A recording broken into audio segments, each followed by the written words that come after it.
नमस्कार दोस्तों। राष्ट्रीय स्वयंसेवक संघ के सर संघ चालक श्री मोहन भागवत अपने पूर्ववर्ती सर संघ चालकों की तरह इस बात को हमेशा दोहराते हैं कि भारत में रहने वाला प्रत्येक व्यक्ति हिंदू है। इसका कारण वो ये बताते हैं कि सबका डीएनए एक ही है और जो और धर्म के लोग भारत में रहते हैं वो प्रलोभन या भय से उन्होंने अपने धर्म का परिवर्तन किया और इसी कारण कुछ जो थे वो मुस्लिम बने, कुछ ईसाई बने। उनकी राय इस मामले में स्पष्ट है कि जो पूरा भारतवर्ष है वो हिंदू ही था। अब सवाल उठता है कि जो राष्ट्रीय स्वयंसेवक संघ के प्रचारक हैं या जो उनके समर्थक हैं या उनके अनुयायी हैं, उनका मत इस मामले में थोड़ा सा भिन्न है और वो जो और हिंदू हैं, वर्तमान में जो घोषित हिंदू हैं और हिंदू ही है, इसमें घोषणा क्या करना, लेकिन चूंकि ये लोग तय करते हैं कि कौन हिंदू है और कौन नहीं, तो इसके बारे में आपसे कह रहा हूं कि ये तय करते हैं कि कौन हिंदू है और कौन हिंदू नहीं है। और ये काम न केवल स्वयंसेवक संघ के कार्यकर्ता, अनुयायी या समर्थक करते हैं, बल्कि भारतीय जनता पार्टी के जो कार्यकर्ता और प्रवक्ता हैं वो भी करते हैं और उनके पास इसके कुछ तर्क होते हैं, कुछ ऐतिहासिक तथ्य होते हैं जिसके आधार पर वो इन बातों को जनता के सामने रखते हैं। यूं तो राष्ट्रीय स्वयंसेवक संघ कोई पंजीकृत संस्था नहीं है और जब ये पंजीकृत संस्था नहीं है तो इसका कोई लिखित संविधान भी नहीं है, और जब लिखित संविधान नहीं है इसका और पंजीकरण भी नहीं है तो इनका जो भी प्रचार माध्यम होता है वो श्रुतियों के द्वारा होता है। अगर कोई कागज आपके पास है तो उसमें कुछ नहीं होगा, न किसी का नाम होगा, न किसी संस्था का नाम होगा, न किसी व्यक्ति का नाम होगा, एक विचार होंगे और विचार आपके पास वो पढ़ने के लिए आते हैं और इसी तरह उनके जो विचार हैं वो श्रुतियों के द्वारा यानी एक दूसरे के द्वारा वो विस्तारित होते हैं, फैलते हैं। और इसी क्रम में मेरा ऐसा मानना है कि इन्हीं अनुयायियों और इन्हीं समर्थकों और इन्हीं कार्यकर्ताओं के द्वारा ये श्रुति साहित्य तो यूँ तो आज़ादी उससे पहले से प्रभावित हो रहा है और अब चूँकि उसके कई माध्यम हो गए हैं, संचार माध्यम काफ़ी बढ़ा है, तो सोशल मीडिया जिसे हम कहते हैं, जिसमें बहुत से प्लेटफॉर्म हैं और उनके द्वारा उनकी विचारधारा प्रभावित होती रहती है, लेकिन ये तथ्य है कि उनका कोई लिखित संविधान नहीं है। उनका मानना है कि जो हिंदू है वो सभी हैं, लेकिन गांधी परिवार, देश के प्रथम प्रधानमंत्री पंडित जवाहरलाल नेहरू और गांधी परिवार, इनके अनुयायियों द्वारा और इनके समर्थकों द्वारा जग जाहिर है सोशल मीडिया के प्लेटफॉर्म पर और डिबेटों में, टीवी चैनलों की बहसों में प्रवक्ताओं के द्वारा पूर्व प्रधानमंत्री पंडित जवाहरलाल नेहरू के बारे में बताया जाता है कि वो बेसिकली मुस्लिम से ताल्लुक़ रखते हैं, मुस्लिम परिवार से ताल्लुक़ रखते हैं। बचपन से मैं देखता आ रहा था, सुनता आ रहा था, पढ़ता आ रहा था और अभी भी मैं देखता हूँ कि जो ऐसी पोस्टें बनती हैं, जो ये प्रोग्राम बनाते हैं ये लोग, उसमें लाखों लाइक, लाखों कमेंट और लाखों फॉलोअर मुझे दिखते हैं।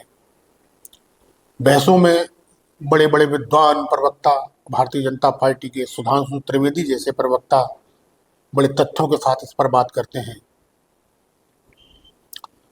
तो मेरी छोटी सी जिज्ञासा सिर्फ इतनी सी थी कि अगर पहले सब हिंदू थे तो पंडित नेहरू का परिवार भी हिंदू ही होगा, और वो ये प्रमाण अभी जुटा नहीं पाते कि पंडित नेहरू के परिवार ने कब धर्म परिवर्तन किया और वो हिंदू से कब मुसलमान बने। इसके पास उनके कोई प्रमाण नहीं है। लेकिन वो यहाँ से शुरू होते हैं कि इनके जो मोतीलाल नेहरू जी के जो पिताजी थे या उनके दादा थे, वो वहाँ से वो ये थे, फिर उन्होंने ये नेहरू लिखने लगे, और फिर वो मोतीलाल नेहरू के पिताजी दिल्ली आए थे नौकरी के सिलसिले में, तो वहाँ पर उनके जो नौकरी करने का जो उल्लेख है, जो पंडित जवाहरलाल नेहरू ने बताया है अपनी आत्मकथा में, वो मिलता नहीं है, क्योंकि उस नाम का कोई व्यक्ति नौकरी नहीं करता। वहाँ तो 4 मुसलमान ही नौकरी करते थे, 4 ही खादिम थे वहाँ जो नौकरी करते थे। तो ये जो तथ्य हैं ये सिद्ध करते हैं कि संघ का मानना हो या आरएसएस का मानना हो कि पंडित जवाहरलाल नेहरू का परिवार मुसलमान था। वो इस तरीके से कहने की कोशिश करते हैं और तथ्यों को रखते हैं।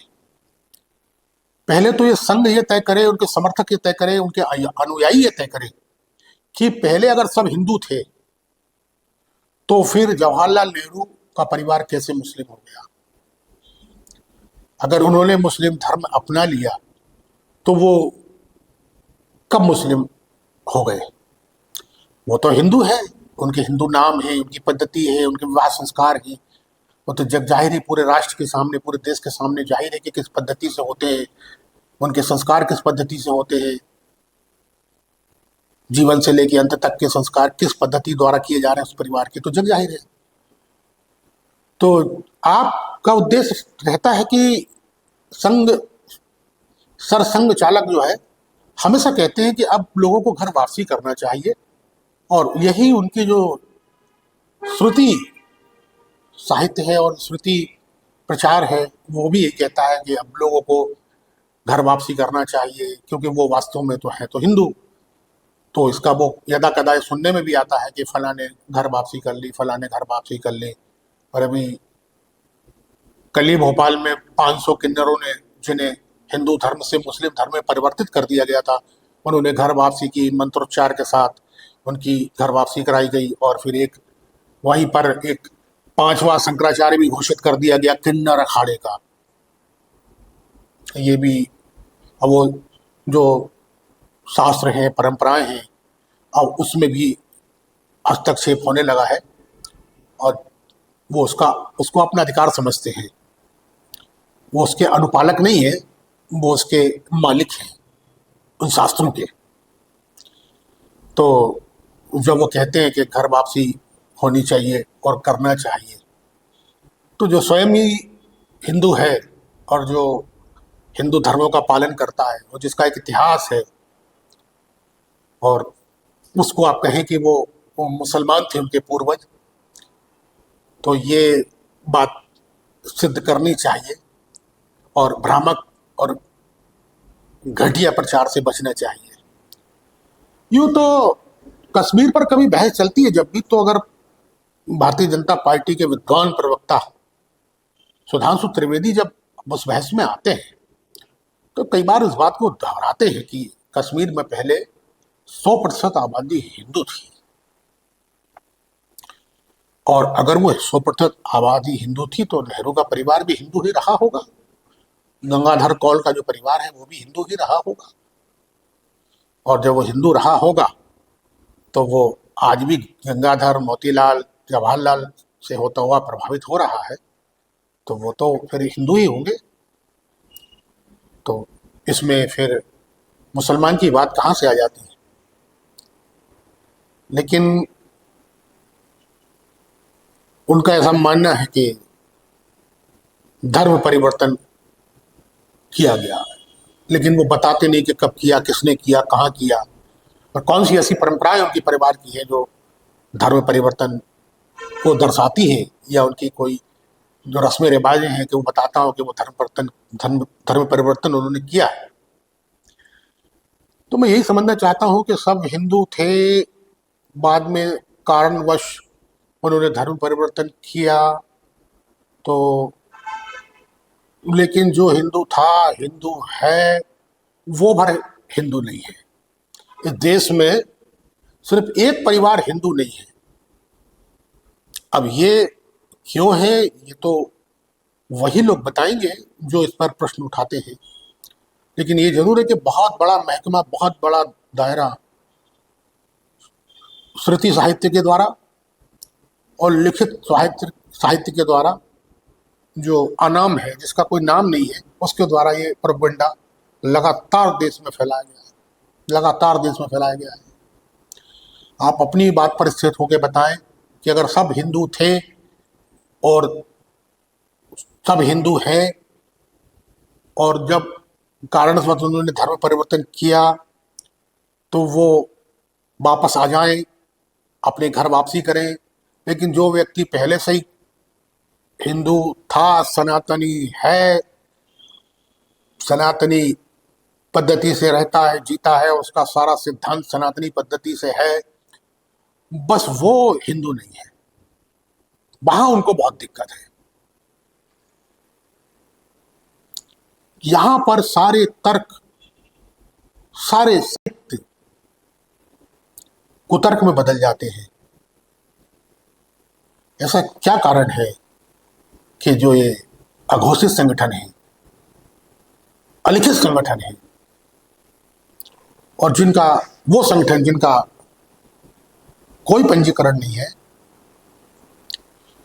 वो अपने तर्कों को कुतर्कों में बदलकर देश के सामने क्या कहना चाहते हैं, क्या दिखाना चाहते हैं, क्या सिखाना चाहते हैं, ये तो वही बताएंगे। लेकिन इतना जरूर है कि जवाहरलाल नेहरू में और उनकी वारिस परंपरा में कुछ तो ऐसा है कि जो अपने आप को सबसे विद्वान कहने वाले तर्कों को कुतर्कों में बदलते हैं। इसका जवाब जरूर देना चाहिए। धन्यवाद दोस्तों। हमारे प्रोग्राम आपको कैसा लगा? सब्सक्राइब करें हमारे चैनल को, लाइक करें और शेयर करें, और कमेंट में अपनी राय बताएं। धन्यवाद।